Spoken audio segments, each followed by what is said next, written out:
zineman ikusi dugun famili beldurgarri eta originaletako bat da hau.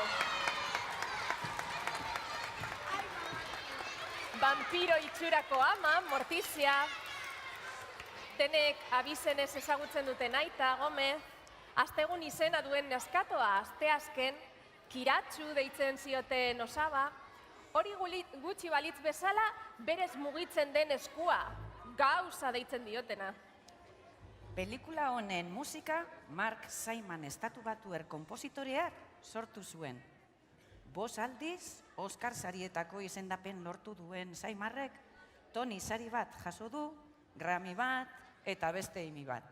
Eta orain arte, 52 pelikuletarako musika konposatu du. Gure pelikulen musikarako oso musika tresna berezia erabiltzen du. Zuen atzamarren klas.